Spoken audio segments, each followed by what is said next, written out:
At this time, I would like to introduce the commander of Brooke Army Medical Center, Brigadier General Shan Bagby. General Bagby earned a doctorate of dental medicine from the University of Pittsburgh, followed by an oral and maxillofacial surgery residency at Martin Luther King Jr. Drew Medical Center, and an OMS trauma surgery fellowship at the University of Texas Health Science Center in Houston, Texas. He has served as the Deputy Commanding General for the U.S. Army Medical Command, the 28th Chief of the Army Dental Corps, and many other leadership positions throughout his military career. A few highlights of his many awards and decorations include the Legion of Merit, Bronze Star Medal, Meritorious Service Medal with 3 oak leaf clusters, and a Meritorious Unit Commendation. He also holds the Army Surgeon General's A Proficiency Designator and is a member of the Order of Military Medical Merit. Ladies and gentlemen, it is my honor to introduce the commander of Brooke Army Medical Center, Brigadier General Shan Bagby.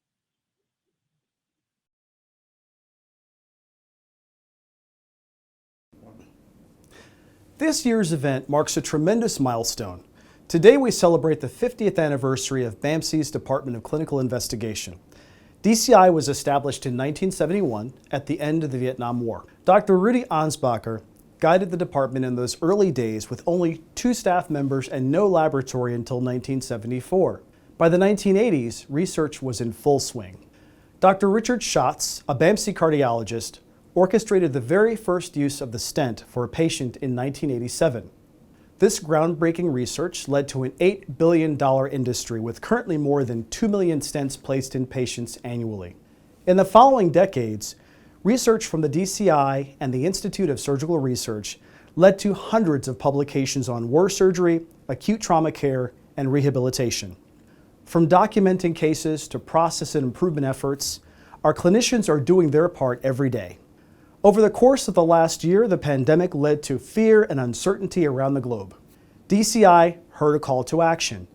Within weeks of the pandemic's spread, the DCI drew on its deep bench of research expertise to join the global race to find a treatment for the coronavirus disease. BAMC explored every opportunity to participate in local, national, and global studies and research efforts in a concerted effort to save lives. In these earliest days of COVID, alongside military and civilian organizations, BAMC joined the nation's first clinical trial to evaluate an experimental treatment for the virus. The Adaptive COVID-19 Treatment Trial, or ACTT, centered on an antiviral drug called remdesivir, which later became an important course of treatment. It was an incredible opportunity to collaborate with national and international clinical research experts while exploring potentially life-saving treatments. We continue to see the fruits of research efforts as COVID-19 vaccinations are rolled out across the nation. Today, we not only look back on 50 years of research, but we look ahead at what's to come.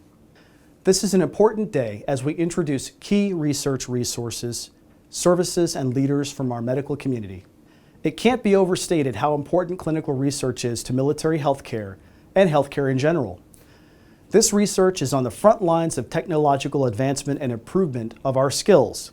It ensures we are advancing the frontiers of science while delivering the most cutting-edge quality care. I cannot speak highly enough about the researchers and clinicians working so diligently behind the scenes to aid our community and our nation.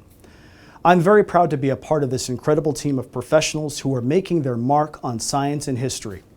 Again, thank you all for joining us as we celebrate 50 incredible years of clinical research and look ahead to many more to come.